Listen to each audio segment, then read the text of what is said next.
পটলগুলো গ্রেট করে একদম মিহি করে কুচিয়ে নেব, তারপরে কোপ্তা করব। এই পটলের কোপ্তা দিয়ে কাতলা মাছের ঝোল রান্না করব। এভাবে গ্রেট করে নিয়েছি পটলগুলো। এবার এর ভিতরে বেসন দিয়ে মেখে নেব। মশলা বানিয়ে নেব। আদা, পেঁয়াজ, রসুন, লঙ্কা আর গোলমরিচ দিয়ে ভালো করে পেস্ট করে নিলাম মশলাটাকে। গ্রেট করা পটলটাকে বেসন, নুন আর হলুদ দিয়ে একটু মেখে নেব। কাতলা মাছগুলো ভেজে নিলাম,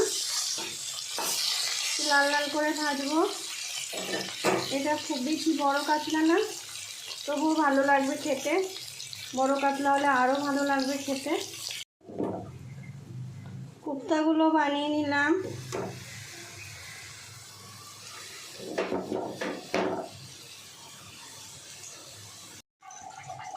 ওই কোপ্তা ভাজা তেলের মধ্যে জিরে, কালো জিরে, তেজপাতা, শুকনো লঙ্কা ফোড়ন দিয়ে মশলাটা নুন আর হলুদ পরিমাণ মতো দিয়ে মশলাটাকে কষে নেব।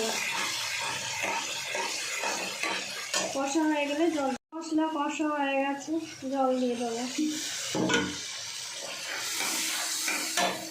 ঝোলে জাল উঠে গেছে। এবার ধনে পাতা আর এই পটলের কোপ্তাগুলো এগুলো দিয়ে আর মাছ দিয়ে ঢাকা দিয়ে নামিয়ে নেব।